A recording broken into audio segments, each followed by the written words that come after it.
Good morning guys, जय जगन्नाथ। चलिए आज की इस वीडियो में दोनों दिन की सभी इम्पोर्टेंट करंट अफेयर को इस वीडियो में डिस्कस करेंगे। वीडियो को एंड तक देखना, वीडियो का स्पीड बढ़ा लेना पर स्किप मत करना। बहुत ही इम्पोर्टेंट क्वेश्चन को इस वीडियो से सीख के जाओगे। ये सभी क्वेश्चन को देखना, ध्यान से सुनना और सभी का PDF भी लेना चाहते हो तो नीचे एक टेलीग्राम चैनल मौजूद है, इसमें ज्वाइन हो जाना, आपको PDF फ्री में मिल जाएगा। आज की करंट अफेयर का, डेली करंट अफेयर का ये है पहला question. Number 1, which state has become the fourth state to implement an e-cabinet system in the state। ये बहुत ही इंपॉर्टेंट है, ध्यान से सुनना। ई-कैबिनेट सिस्टम का मीनिंग क्या है, बस इसको समझ लेते हैं। इसका मीनिंग है पेपरलेस कैबिनेट। ध्यान से सुनना, पेपरलेस कैबिनेट मतलब ई-कैबिनेट का सिस्टम का मीनिंग है। अभी जो कि फोर्थ स्टेट बने, कौन सी स्टेट ने, और ये बात भी अच्छे से याद रखना, जो पहला स्टेट फर्स्ट स्टेट बने हैं उत्तरांचल, पहला स्टेट। सेकंड पर बने यूपी यानी उत्तर प्रदेश ने बने सेकंड स्टेट ई कैबिनेट पर, और थर्ड पोजीशन पे जो बने अरुणाचल प्रदेश। और अभी रिसेंटली ध्यान से सुनना, option A is the right answer, Tripura state ने ई कैबिनेट सिस्टम बनने वाला फोर्थ स्टेट बने। बस इतना ही याद रखना, इंपॉर्टेंट क्वेश्चन है एक। Next question number 2, according to Hurun India rich list, अभी रिसेंटली 2023 में रिच जो इंडिया का सबसे रिच पर्सन में उसका लिस्ट आई है। और ये बात अच्छे से याद रखना, who overtook Gautam Adani and reclaimed the title of the first position in India। ध्यान से सुनना, गौतम अदानी को जो कि ओवरटूक की है, किसने, ये जो ऑप्शन देख रहे हो इनमें से किसने ओवरटूक करके जो कि पहला पोजीशन, जो कि सबसे रिचेस्ट लिस्ट में सबसे शीर्ष पोजीशन पर रहे। बस ये क्वेश्चन में बस इतना ही पूछा जा रहा है, सबसे रिचेस्ट पर्सन कौन है इंडिया का। याद रखना, और कौन हो सकता है। Option C is the right answer, Reliance industry chairman Mukesh Ambani. याद रखना, रिलायंस इंडस्ट्री चेयरमैन मुकेश अंबानी गौतम अदानी को, जो कि गौतम अदानी के बाद उन्होंने टॉप पोजीशन पर रहे, उन्हें जो कि ओवरटूक की है और उन्होंने टॉप पोजीशन पर रहे। और उनका एस्टिमेट, उनका टोटल संपत्ति है, ध्यान से सुनना, $92 बिलियन की है, $92 बिलियन की है। इम्पोर्टेंट हो सकता है, याद रखना। सबसे रिचेस्ट पर्सन में उनका नाम आई है। और ये बात अच्छी से याद रखना, ये जो 92 बिलियन का मतलब क्या है, बहुत ही लोगों को इसके बारे में ज़्यादातर पता ही नहीं है कि 1 बिलियन कितनी की होती है। मैं आपको बता दूँ, 1 बिलियन मतलब है, याद रखना, 100 करोड़। और अब आपको तो पता चली होगी कि 1 बिलियन मतलब है 100 करोड़। और 92 बिलियन जो मुकेश अंबानी का जो इतना रकम की जो कि उनका संपत्ति है, 92 बिलियन यानी 92 × 100 करोड़, मतलब उनका एसेट जो है, एसेट 92 बिलियन करोड़ की है, 92 × 100 करोड़ बिलियन की है। इसका ये डॉलर रुपया है और डॉलर में है। और ये बात अच्छे से याद रखना, जो इंडियन रुपीज़ में ये कितनी की होगी, इंडियन रुपीज़ में 92 × 100 × 83.18 करोड़ की है। ध्यान से सुनना, जो $1 है 83.18 करोड़ है। याद रखना, इम्पोर्टेंट हो सकता है। और ये जो लिस्ट ये लॉन्च की गई है कौन सी डेट में, 12 अक्टूबर को, 12 अक्टूबर यानी इसी ईयर, याद रखना 12 अक्टूबर को 2023 में ये रिलीज़ की गई है।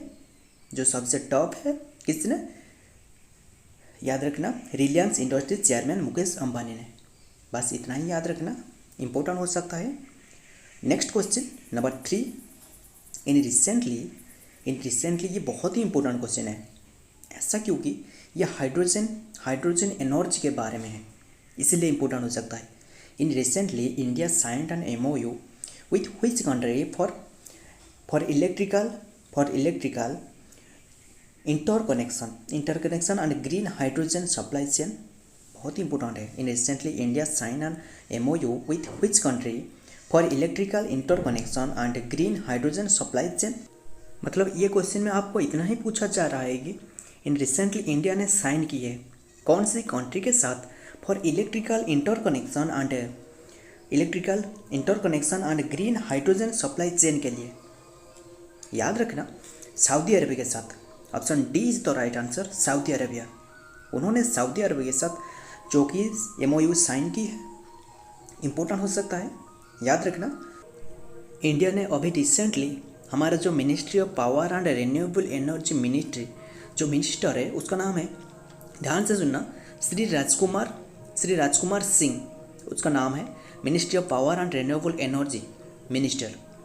और वो सऊदी अरबिया का एनर्जी मिनिस्टर, याद रखना, अब्दुल्ला जी बिन सलमान ऑल साउथ, उसका नाम ऐसा है कुछ, उन्होंने साइन की है. याद रखना, हमारे जो ministry of power and renewable energy ministry कौन है? श्री राजकुमार सिंह. बस उसका नाम ही याद रखना. और इंडिया ने अभी रिसेंटली उन्हीं के साथ साइन की है, MOU साइन की है सऊदी अरबिया के साथ. इम्पोर्टेंट हो सकता है. और सऊदी अरबिया का कैपिटल के बारे में बात करें तो रियाद. सऊदी अरब का कैपिटल है रियाद, याद रखना. और ये बात भी अच्छे से याद रखना, इंडिया फास्ट हाइड्रोजन फ्यूल, ये बहुत इंपॉर्टेंट है. India fast hydrogen fuel power plant ये कौन सी प्लेस में इस्टेब्लिश की गई है? अभी रिसेंटली इसके बारे में डिस्कस की थी. India fast hydrogen fuel power plant Jharkhand में इस्टेब्लिश की गई है. इंडिया का पहला, याद रखना, फास्ट हाइड्रोजन एनर्जी प्लांट. और फास्ट हाइड्रोजन एनर्जी प्लांट जो है ये कौन सी प्लेस में? आसाम में. याद रखना, इंडिया का जो पहला हाइड्रोजन फ्यूल पावर प्लांट ये झारखंड में, और फास्ट हाइड्रोजन एनर्जी प्लांट ये आसाम में. इसीलिए इम्पोर्टेंट हो सकता है हाइड्रोजन के बारे में, क्योंकि हाइड्रोजन ऐसा है कि आगे वाला पीढ़ी में, मतलब आगे वाला जनरेशन में उसे फ्यूल की तरह ही यूज की जाएगी. इसीलिए ये इम्पोर्टेंट हो सकता है, हाइड्रोजन को फ्यूल की तरह यूज की जाएगी और अभी भी यूज की जा रहा है. याद रखना, ये ग्रीन हाइड्रोजन ग्रीन फ्यूल की तरह ये यूज की जाएगी. इम्पोर्टेंट हो सकता है ये क्वेश्चन, याद रखना. Next question number 4. In recently who has been elected as the chairman of the association of mutual fund in India, यानी AMFI. इसका फुल फॉर्म है association of mutual fund in India. इसका जो अभी रिसेंटली चेयरमैन बने, किसने बने? ये क्वेश्चन में आपको इतना ही पूछा जा रहा है कि ये जो AMFI, याद रखना, उसका फुल फॉर्म है association of mutual fund in India. इसका जो चेयरमैन किसने बने? याद रखना, option B is the right answer, Navneet Munot ने उन्होंने बने. और ये जो AMFI ये इस्टेब्लिश की गई थी 1995 में, ये इस्टेब्लिश की गई थी और 1995 22 अगस्त में. और हेडक्वार्टर मुंबई में स्थित है AMFI का. इसका जो न्यू चेयरमैन बने उसका नाम है Navneet Munot. So next number 5. In recently which state launched a Samadhan scheme to help traders settle their dues penalty and interest. ये बहुत इंपॉर्टेंट है, ध्यान से सुनना. अभी रिसेंटली एक स्टेट ने ऐसा ही एक स्कीम लॉन्च की है. कौन सी स्कीम? समाधान स्कीम. इसमें ऐसा ही हेल्प प्रोवाइड की जा रहा है किसे? ट्रेडर्स को, मतलब जो व्यापार कर रहा है ट्रेडर्स को, settle their dues penalty and interest. ये कौन सी स्टेट की है? तमिलनाडु की. याद रखना, option D is the right answer, Tamil Nadu. M के स्टालिन ने अनाउंस की है, उनका CM ने, चीफ मिनिस्टर ने ये अनाउंस की है, Samadhan scheme to help traders settle their dues penalty and interest. याद रखना, ये स्कीम स्टार्ट हुआ है. ये स्कीम अभी स्टार्ट की गई है 16 अक्टूबर 2023 में. और ये कौन सी डेट तक चलेगा? ये 15 फरवरी 16 अक्टूबर 2. सो अभी ये चल रहा है. और ये बात अच्छे से याद रखना. तमिलनाडु का कैपिटल के बारे में बात करें तो चेन्नई. ये बहुत इंपॉर्टेंट हो सकता है। कैपिटल चेन्नई है, ये पहले से ही चेन्नई नहीं था, मद्रास था। ध्यान से सुनना, मद्रास नेम से जो चेंज की गई 1996 में चेंज की गई। कैपिटल पहले ही मद्रास था, अभी चेन्नई की गई है 1996 में। और सीएम अभी जो रिसेंटली सीएम है, चीफ मिनिस्टर है, एम.के. स्टालिन, अभी मैंने बताया। और ये बात अच्छे से याद रखना, उसका उनका जो लैंग्वेज है तमिली, ये तो स्टेट से ही पता चली होगी आपको, ये इसका लैंग्वेज है तमिली। और ये बात अच्छे से याद रखना, गवर्नर है आर.एन. रवि, गवर्नर है आर.एन. रवि। और ये जो स्टेट का नाम भी चेंज की गई है, कौन सी ईयर में? 1968 में। मतलब ये 1968 में ये जो स्टेट का नाम चेंज करके तमिलनाडु रखा गया है। तमिलनाडु का कैपिटल है अभी चेन्नई, और सीएम है एम.के. स्टालिन, लैंग्वेज है तमिली, और गवर्नर है आर.एन. रवि। इम्पोर्टेंट हो सकता है। सो फ्रेंड, हमने ये क्वेश्चन के साथ जितना भी एक्स्ट्रा इन्फॉर्मेशन भी डिस्कस कर रहा हूँ, ये सभी को याद रखना, क्योंकि ऐसा है कि अभी कोई भी एग्जाम के लिए जो इम्पोर्टेंट इन्फॉर्मेशन इसी क्वेश्चन पर दी जा रहा है, याद रखना। कोई भी क्वेश्चन पे जो एडिशनल इन्फॉर्मेशन दी जा रहा है, ये सभी को याद रखना। इम्पोर्टेंट क्वेश्चन पे दी जा रहा है, सो ये सभी एडिशनल इन्फॉर्मेशन को भी ध्यान से सुनना। सो next number 6, in recently who launched a first of its kind 6G lab in Bangalore to contribute the Bharat 6G vision। In recently किसने जो कि लॉन्च की है, कौन सी कंपनी ने लॉन्च की है ये first of its kind 6G lab in Bengaluru में। और ये बात भी अच्छे से याद रखना, बेंगलुरु कौन सी प्लेस में थी थे? कर्नाटक में, याद रखना। और वही बेंगलुरु में जो इसरो का हेडक्वार्टर वही बेंगलुरु में स्थित है। इसरो का फुल फॉर्म क्या है? Indian space research organisation to कॉन्ट। और ये क्वेश्चन बस आप आंसर दे देना, ये एडिशनल जितना भी हो गया। ये जो बेंगलुरु में अभी recently first of its kind 6G lab launch की गई है, ये किसने लॉन्च की है? भारत 6G विजन पर नोकिया ने। याद रखना, option D is the right answer, Nokia ने अभी recently first of its kind 6G lab Bengaluru में एस्टेब्लिश की है। इम्पोर्टेंट हो सकता है। और ये बात अच्छे से याद रखना, ये नोकिया इंडिया का कंपनी नहीं है, ये फिनलैंड का ही है। ये फिनलैंड का ही एक कंपनी है। और ये एस्टेब्लिश की गई थी कौन सी ईयर में? 12 मई 1865 में एस्टेब्लिश की गई थी। और याद रखना, अभी जो सीईओ है, चीफ एग्जीक्यूटिव ऑफिसर, कौन है? सीईओ है पिका हुंडमार्क, उसका नाम ऐसा है कुछ, पिका हुंडमार्क। उन्होंने अभी रिसेंटली जो सीईओ रहे और एस्टेब्लिश की गई थी 12 मई 1868। बहुत ही पुराना कंपनी है, याद रखना। और ये नोकिया जो कि फिनलैंड की एक कंपनी है, याद रखना। और ये बात अच्छे से याद रखना। और एक एडिशनल है, ऐसा है कि इंडिया फर्स्ट मोबाइल कंपनी, ध्यान से सुनना, इंडिया का जो पहला मोबाइल कंपनी है ये कौन सी है? याद रखना, MTNL। याद रखना, MTNL का मीनिंग क्या है? याद रखना, महानगर टेलीफोन निगम लिमिटेड, उन्होंने ही पहली बार मोबाइल कंपनी शुरू की थी, मतलब इंडिया में। इम्पोर्टेंट हो सकता है MTNL, Mahanagar telephone Nigam limited. Next question number 7, in recently ISRO to conduct the first test of Gaganyaan mission on which date. ये बहुत ही इंपॉर्टेंट क्वेश्चन है, याद रखना। अभी रिसेंटली इसरो ने गगनयान मिशन के बारे में तो आपको तो पता ही होगी। ये मिशन को पहला जो कि टेस्ट करेगा, मतलब ये लॉन्च नहीं की जाएगी, ये टेस्ट की जाएगी। कौन सी डेट को? अभी रिसेंटली गगनयान मिशन को। So option A is the right answer, 21 अक्टूबर। ये जो स्क्रीन पे देख रहे हो, ये जो गगनयान मिशन का ये मेन पार्ट है, याद रखना। ये जो कि गगनयान मिशन का मेन पार्ट है, उसे ये टेस्ट की जाएगी 21 अक्टूबर को। याद रखना, ये जो गगनयान मिशन ये लॉन्च की जाएगी कौन सी डेट में, कौन सी ईयर में? डेट तो अभी तक अनवील नहीं की गई इसरो के द्वारा। 2024 में ये लॉन्च करने का बात की जा रहा है, याद रखना।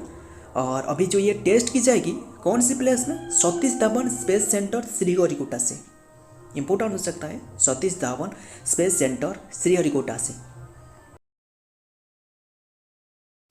Next question number 8, in in recent news which of the following statue, ये बहुत ही इंपॉर्टेंट क्वेश्चन है। ये ऐसा क्योंकि अभी recently in recent news which of the following statue was unveiled in south Africa.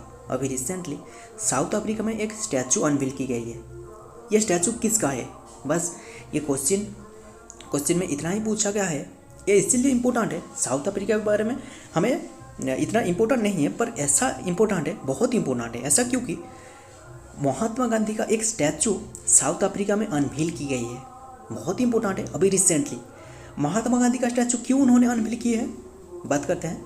याद रखना, महात्मा गांधी का स्टैचू साउथ अफ्रीका में अनवील की गई है। आपको पता ही होगी महात्मा गांधी में साउथ अफ्रीका में कई साल नहीं, 6 साल उन्होंने वहाँ थे।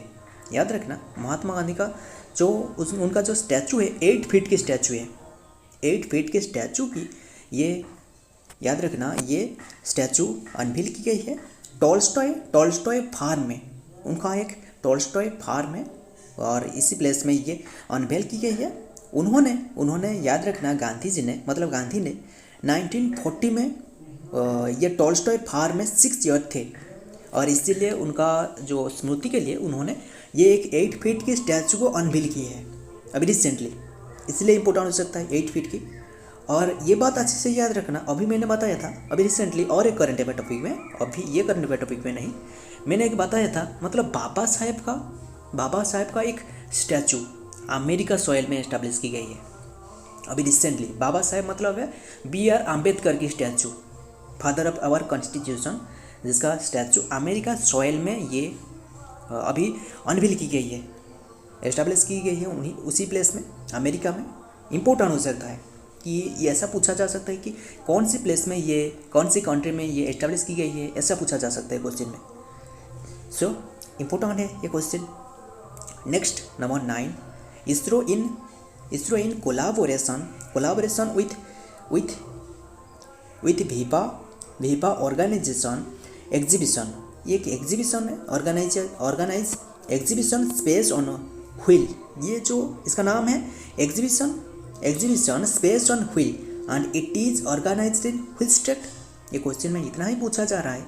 इसरो, याद रखना, इसरो इन कोलाबोरेशन विथ भीपा ऑर्गेनाइज ए एग्जीबिशन, याद रखना, space on wheel and it is organise in which state. कौन सी स्टेट में? अरुणाचल प्रदेश में अभी recently. Option B is the right answer, Arunachal Pradesh. ये स्पेस ऑन व्हील ये प्रोग्राम ऑर्गेनाइज की है, याद रखना, इसरो ने। बहुत ही इंपॉर्टेंट हो सकता है, ध्यान से सुनना। जो इसरो का जो ये चंद्रयान मिशन है, इसके बारे में कंप्लीट डिटेल से आप याद रखना, क्योंकि एग्जाम में इसी में से ज़रूर क्वेश्चन मिलेगा आपको, 100% मिलेगा।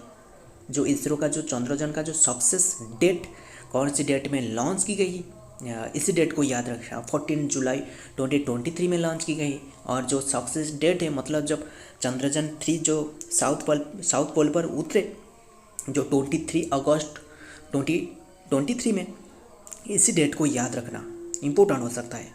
और सभी भी क्वेश्चन के बारे में याद रखना। Next question number 10, Udangudi panang karupatti got GI tag. ये जो स्क्रीन में देख रहे हो, ये GI टैग प्राप्त हुई है इसे। And it is of which state, ये कौन सी स्टेट की है? याद रखना, ये एक ऐसा है कि इसमें कोई भी केमिकल मिलावट नहीं है, इसमें कोई भी केमिकल मिलावट नहीं है, इसीलिए उन्हें GI टैग दी गई है। ये कौन सी स्टेट की? याद रखना, जो उदांगुड़ी पानाग कारुपति ये GI टैग मिली है, ये तमिलनाडु की। इम्पोर्टेंट क्वेश्चन है, सो याद रखना, तमिलनाडु की है। और अभी मैंने बताया था तमिलनाडु की CM के बारे में, किसने? MK Stalin. लैंग्वेज है तमिली। और कैपिटल के बारे में बात करें तो चेन्नई, और चेन्नई से पहले मद्रास था, याद रखना। और ये बात भी अच्छे से याद रखना, ये कौन सी डेट में जो कि मद्रास से चेन्नई की गई, 1996 में। सो फ्रेंड, हमने ये जितना भी क्वेश्चन डिस्कस की, ये सिर्फ और सिर्फ इम्पोर्टेंट क्वेश्चन को डिस्कस की गई, ये सभी को याद रखना। मैंने ऐसा ही कई सारे करंट अफेयर और कई सारे जो करंट अफेयर न्यूज़ है, इसी को मैंने पढ़ लेता हूँ, मतलब न्यूज़ पेपर है उसे पढ़ लेता हूँ। जितना भी मुझे इम्पोर्टेंट लगे, जो एग्ज़ाम ओरिएंटेड क्वेश्चन है, जो हर बार एग्ज़ाम में पूछा जाता है, उसी को ही मैंने आपके सामने लेकर आ रहा हूँ, ये MCQ फॉर्मेट में। ये सभी को याद रखना। बहुत ही इंपॉर्टेंट क्वेश्चन को मैंने डिस्कस की, और जितना भी जीके भी डिस्कस की जा रहा है ये सभी के सभी इंपॉर्टेंट है जो एग्ज़ाम ओरिएंटेड है।